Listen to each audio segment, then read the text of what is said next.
Hello guys! I'm back! Ang pagbabalik ni Mimay. Bali ngayong gabi guys, kukunin natin yung pinadala ng ating tito.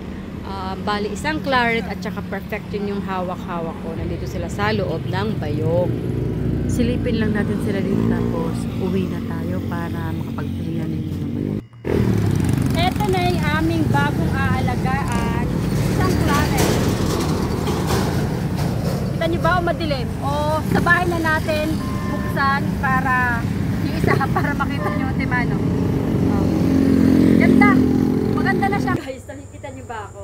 Well, ito na yung ating mga manok na nag-uwi. Ito. Diba? Bongga. So maya-mayang konti, lalabas na natin sila para malagay doon sa mga scratch tapos para makilatos din natin. Pero hindi pa yan masyado kasi nga gabi ngayon. Pero nakikita naman natin yung kanilang itsura. No? Yeah. Okay.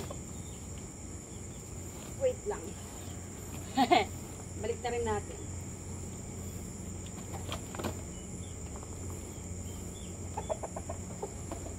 Nagulat ka lang. Alam ko, nagulat ka lang. Nagulat lang siya sa akin, pero ito siya. Ito yung ating nakuhang manok ngayon lang.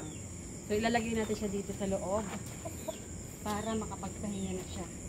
Siyempre, di ba, pag dumarating yung mga bagong manok, lalagay natin sa kanilang isolation room para makapagpahinga, makapag-relax, makabawi ng lakas, at the same time, mabigyan sila ng flashing. So, ito na siya. Yung una nating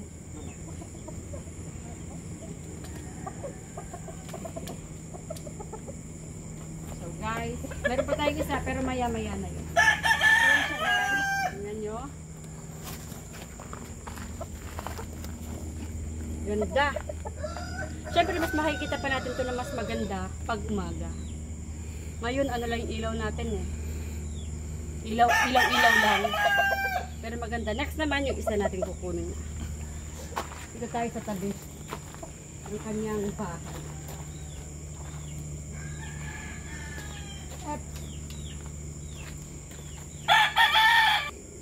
So ito naman yung isa. Awkward. Nagtataka siguro siya. Nasaan ako? Bakit may lupa sa aking baba? At mayroong babaeng nakahawak sa akin. Hindi ko siya sinasaktan ha. Hinahawakan ko lang siya. First meeting namin, gentle ako sa aking mga manok. At kahit first time na nagkita, iniingatan ko pa rin siya at nag-iingat din ako para sa sarili ko. No? So hindi ito at walang nasasaktan dito sa pagkakahawak ko. Please lang. Pagayin na natin siya dito para maging komportable. Oo. Sige. Kadarating lang nila mga 10 minutes ago. Kinuha namin. Tapos, naglagay kami pa uwi. Ito kasi kayo ng hapon pa namin nakuha to. Nakalagay na to dito. Bali sila na lang talaga yung inaano.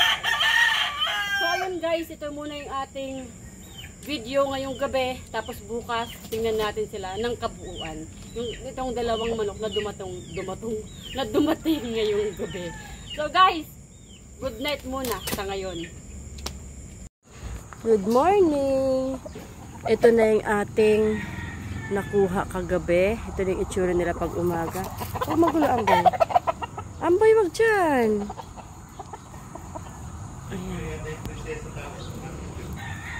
Ayan. Wait lang. Andyan si Amboy. Ayan na siya. Okay. Tama ba tayo dun sa ating sinabi kagabi? Itim yung kanyang tahid. Ayan, kung makikita nyo. Boy! Ayan. Pati sa talampakan, may itim siya. Ayan siya. Boy! Tapos, lipat naman tayo dito sa ating perfection. Ito yung perfection. Wow. Ayan. Medyo at hindi lang sila tahimik kasi nandiyan si Amboy. Ayan, magulo sila. Ayan, magulo si Amboy. Ayan siya. So, ngayon medyo magti-tame na yan. Yan yung ating perfection. Na, mayroong kapatid na hindi kasama sa kagabi, kagabi na hinatid. Nung mga 3 araw na nakakaraan or 4. Ayun, oh. Yan, yung nagtaas ng kanyang pakpak. Yan. So, guys, meron tayong 4 dito. Yan. Ito yung 2, yung kagabi. Yan. Tapos, yung 2 yon nung nakaraang araw. So guys, dahil nga nandito sila sa isolation room nila, magtitimpla na tayo ng kanilang pang bacterial flushing. Ganyan ang ginagawa namin pag bagong dating yung mga manok. So guys, andun sila nakaantay sa pagpapakain, no? Ayan sila. So ngayon naman, magpapainom muna tayo. Ito yung ating gamit para sa kanilang bacterial flushing, ang Romoxil Advan. Ayan. Hindi ko maganyan kasi yung gupit nandito sa tabi. Pagkatapos ng bacterial flushing, magpapahinga yan sila. Pagkatapos naman, purga, tapos pahinga. Kumbaga, sa isang araw, bacterial flushing. Kinabukasan, pahinga, tapos kinabukasan, purga, tapos pahinga, tapos ligo. Tapos pagkatapos nilang maligo, pwede na natin silang i-injekan ng kanilang B12. Ayan. So, timpla na tayo. Pagkatapos naman nilang maturukan, pwede na yan natin sila ilagay sa kanilang mga tulos. So, isa lang yung tinimplahan natin, tapos i-aano lang natin sa kanila. I-divide. Para equal parts lang yung kanilang gamot na nalagay dito.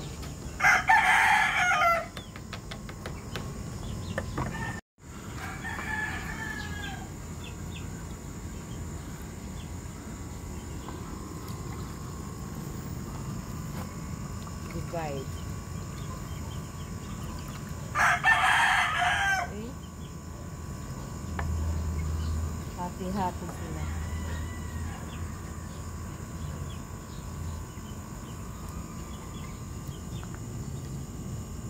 Ayan. Ngayon, magdadagdag tayo ng konting tubig pa. Konting lang. Para mabuo. Pa nilang inumin.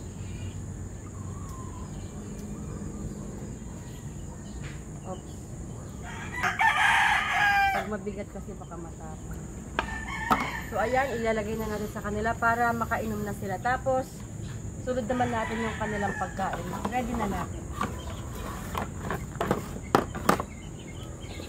So yun pa rin ang ating pagkain. Enertone. Ayan. Isang ganito lang. Level lang sila, guys.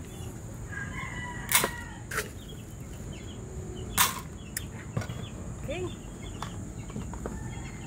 Papainin na tayo. Dito banda.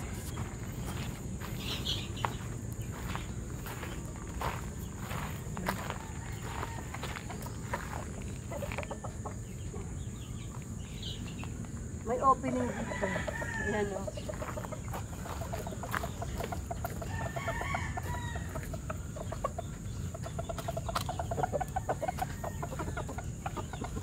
Nagtatawag pa siya. Nagtatawag siya rugo sa kanyang ano. O, kakain naman kayo ng sabay-sabay eh. Bait mo naman. O, kain na. Yan. Siyempre, yung 2 na nandun, papakainin din natin. Bibigyan din natin ng pagkain. Kasi, breakfast time na nga.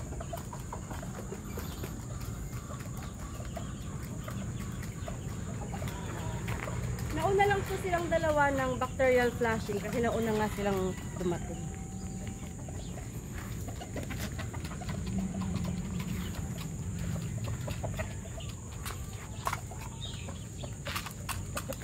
Tapos last naman yung isa.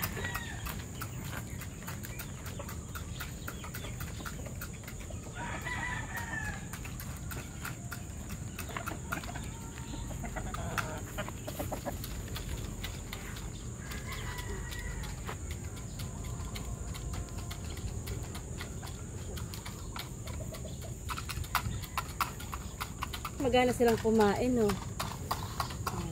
So, itong 2 to, yan yung magkapatid.